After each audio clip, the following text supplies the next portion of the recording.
Yes, several people have been shot and killed here. The park serves as headquarters for the Pirus, the largest and first blood set. Named after a street near the park, it is the same neighborhood where Sylvia Nunn, an original gangster in the Bloods, grew up. To me, this is the grounds of the devil.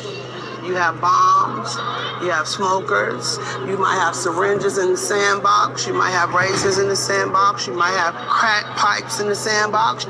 If you dig deep, you might find a gun here or there. This park is a headstone to me. I have had so many loved ones die right here in this park, take their last breath. I've had so many homeboys and homegirls lay here in this park and the ambulance pick them up. And if hell is anything like this, I sure don't want to go. Sylvia and her family first moved to Compton, then a largely white city, in the late 50s. Like many other middle-class black families, the Nunns were drawn by the city's single-family homes. My mother and father worked hard to make sure that we had everything. We were a high-class, upper black family. I had a new car every year. In the 1960s, racial tensions began growing as the civil rights movement gained momentum across the country. Then, on August 11th, 1965, Compton's relative peace was shattered. In the neighboring city of Watts, a white police officer beat a black man, Marquette Fry. Riots broke out, and for 6 days, looting and fighting ruled South LA.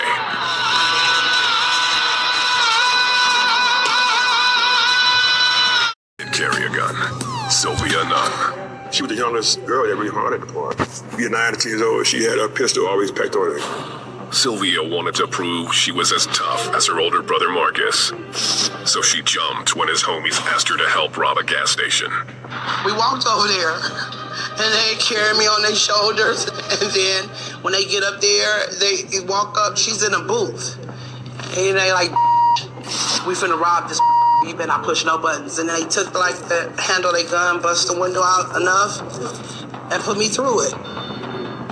Sylvia took all the money from the register and gave it to the Bloods. Then she demanded her share. I was like, that y'all gonna give me some money too. And they was like, damn, this is a crazy little girl. Like, right? We'll buy you a popsicle or some candy. I say, no, you won't. You gonna give me some money. And they gave me some change. They gave me a whole bunch of change. By the late 70s, the percentage of female gangbangers was on the rise. The women earned their stripes by taking orders. The men would never be afraid of women. You know, they just know a woman to do what a man tell them to do. But one young woman continued to stand out from the pack, Sylvia. All the girls really, they were fearful of her. But as time got older, she got more ruthless. With both Sylvia and Marcus in the Bloods, the Nunn family was central in the gang. Without their father there to stop it, their home became its unofficial headquarters. Everything in the house was red. Red carpet, red furniture. We had red walls. I mean, it was just like blood down. It was also a constant target for the Crips. We sitting in the living room, you talking. We hear one shot hit the floor. We were so used to hitting the floor till it just became a routine. Their house was just like, shot up like shredded cheese tonight. It really was. I mean, day and night, day and night. Sylvia was afraid of no one, including the police. She earned her nickname one day when an officer questioned her mother about Marcus.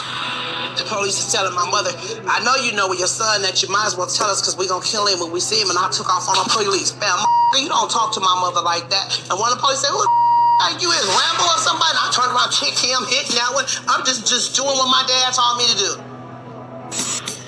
By 1980, Rambo was the top dog among hundreds of female gangbangers. I was what you would call a gangster. A gangster. I acted like a boy. I sagged my pants. I wore boxers.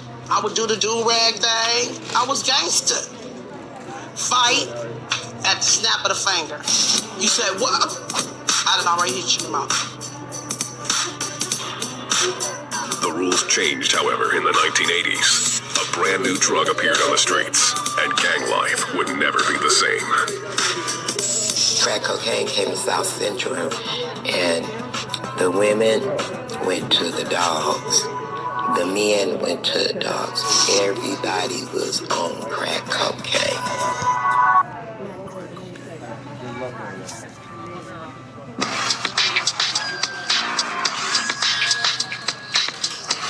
Compton, California, the 1980s. What was once a middle-class city was now flooded with crack cocaine. Like their male counterparts, female gangbangers wanted a piece of the action. For single mothers like Linda, the opportunity to sell drugs was too lucrative to pass up. I have 3 kids, so that's what I did. I sold drugs to make the extra money. Including blood member Sylvia Nunn, a.k.a. Rambo. I wouldn't give a who I shot. If when I was high on crack, it was easier for me to shoot you and don't care and probably be laughing. That's what it was like on crack. Life on the streets grew even harder for women and gangs. Violent crimes were more common, and families fell apart as users and dealers were killed or sent to prison. The drug epidemic would also change the role of women in gangs. Before crack, girls joined up because of relationships. Their boyfriends or brothers were members. Now, women were joining gangs in record numbers, making up to 1/3 of some cliques. Their motivation, fast money and easy access to drugs. To get drugs, some women bartered their bodies. Sex became a means to an end. Crack's changed the role of women in the gang because once you become real addicted to it and you get to do anything for it, how can a homeboy respect you? It's hard to see you as that homegirl again that they looked up to. In the past, females used their association with male members to join the gang. But as the stakes became more dangerous, so did their initiations. Girls had to fight their way in. They'll ask you a couple questions or whatever, test you or whatever. And if you pass the test, I mean, you can get put on, it's nothing. But the thing is, you gotta get down. Look at it, it's like, okay, these just females. But yeah, do you know, we'd be saying, but you want to do your too. You feel me, my? Sometimes, you have to fight about 5, 6, 7, 8 people. It depends. You might have to shoot somebody or drive by, whatever the hell they might do. It's your choice to make. There's another way girls join, by getting sexed in. There's certain people that believe you can put on a whole nother way. That is another put on. You can get put on like that if you want to. Some of them do get sexy. Answered with its own gang, the Bloods. Sylvia's older brother, Marcus, whose street name was China Dog, was a member. My brother's a big deal. He's the dog. He's the wild, wild, wild, yippee-yo, yippee-yay. He the dog. They the dog. Sylvia's father, Willie, a former professional boxer, taught her how to fight and shoot a gun. My dad told me, I'm going to teach you everything that a woman needs to know. You ain't going to need a man but for one thing, and that's the bedroom. When I get finished with you, you're going to be able to change your own flat, steal your own car, shoot your own gun, and fight your own fight. Because you my baby, and I don't want nobody effing with you. In 1973, Sylvia's father was convicted of drug possession and sent to prison. With her father in jail, life in the Nunn home began to unravel.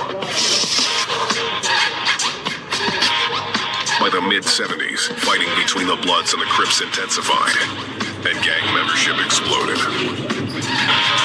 From the beginning, women were in the mix. They were dubbed the Criplets and the Bloodettes. 18-year-old Cheetah, who lived in a Crips neighborhood, was pulled in reluctantly. I didn't want to be. Born to kill. In some type of way, form, fashion, or matter, is to kill. To take life in your own hands. In your own hands. And for female gangbangers, loyalty is more important than staying out of prison. The gang becomes your family. When you hurt somebody in your family, then the other person has to pay for it.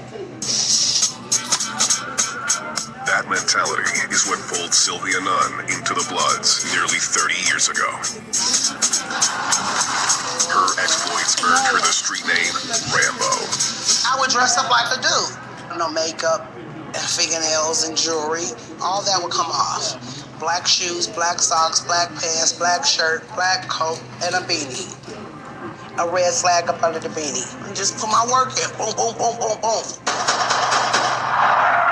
And back to my car, jump in and throw it in neutral, take the off. Next thing you know, I'm a girl, and I'm sexy, and I'm driving.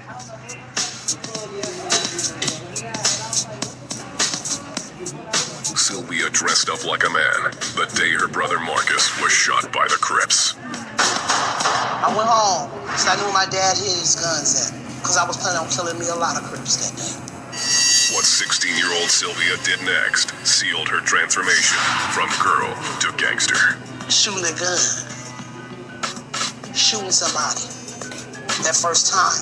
After that, it ain't hard to do. If you can get over it the first time, it's not nothing that you can't do again.